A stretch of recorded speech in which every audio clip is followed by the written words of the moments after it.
Instagram reduces video quality for posts that are not raking in views.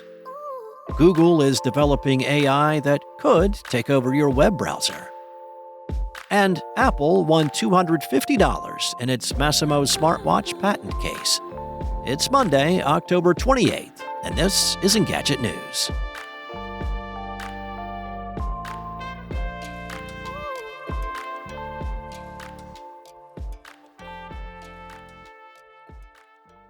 Instagram head Adam Mosseri shared some insight into why some videos on the platform appear reduced in quality well after they're posted. And it all boils down to performance.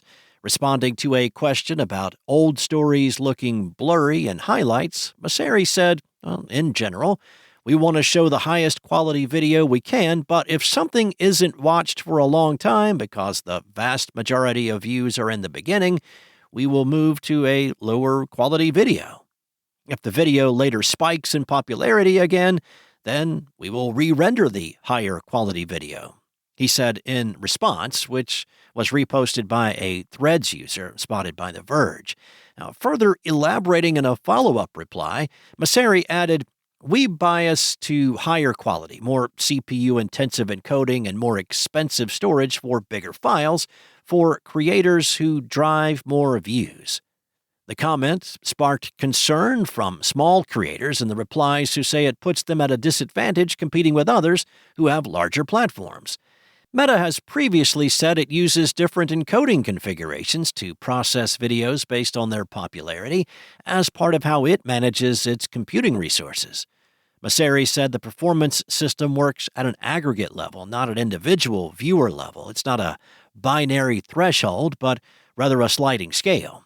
In response to one user who questioned its fairness for smaller creators, Mosseri said the quality shift does not seem to matter much in practice, as it isn't huge and viewers appear to care more about video content over quality. Understandably, not everyone seems convinced. Google may be close to unveiling an artificial intelligence agent that can operate a web browser to help users automate everyday tasks. The information reports that the company is working on a computer-using agent under the codename Project Jarvis, and it may be ready to be previewed as soon as December. According to sources that spoke to the information, Jarvis responds to a person's commands by capturing frequent screenshots of what's on their computer screen and interpreting the shots before taking actions like clicking on a button or typing into a text field.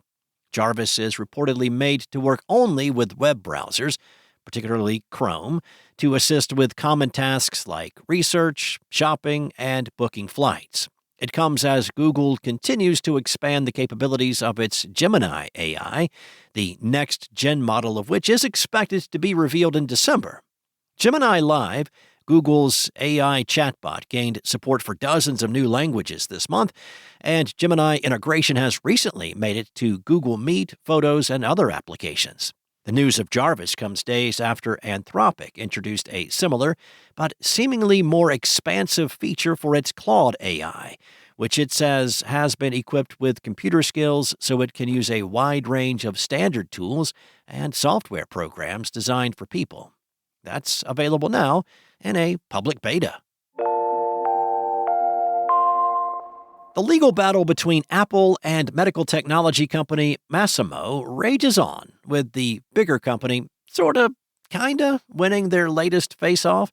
A federal jury has agreed with Apple that previous versions of Masimo's W1 and Freedom watches infringed on its design patents. It only awarded Apple $250 in damages, which is the smallest amount that could be awarded for patent infringement. But the company's lawyers reportedly told the court that it wasn't after money anyway. What Apple, which is worth $3.5 trillion, wanted was an injunction on the sales of Masimo's current smartwatch models. However, the jury determined that those newer models do not violate Apple's intellectual property. That is why Masimo is also treating the jury's decision as a win, telling Reuters that it's thankful for the verdict that's in favor of Masimo and against Apple on nearly all issues. Apparently, the ruling only affects a discontinued module and charger. As for Apple, it told Reuters that it was glad the jury's decision will protect the innovations it advances on behalf of its customers. Masimo sued Apple in 2021, accusing it of infringing on several of its light-based blood oxygen monitoring patents, while the tech giant countersued a year later. A court sided with Masimo in 2023, forcing Apple to pause sales on its latest smartwatch models, as the U.S. International Trade Commission blocked all Watch Series 9 and Ultra 2 imports into the country.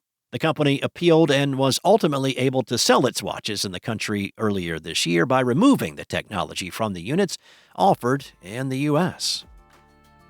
Thanks for listening. There's more to these stories and additional articles at Engadget.com. This episode featured journalism from Weekend editor Cheyenne McDonald and Mariella Moon, and was voiced and produced from the sound studios of Spoken Layer. Enjoy your day, and I'll be back tomorrow with more tech news from Engadget.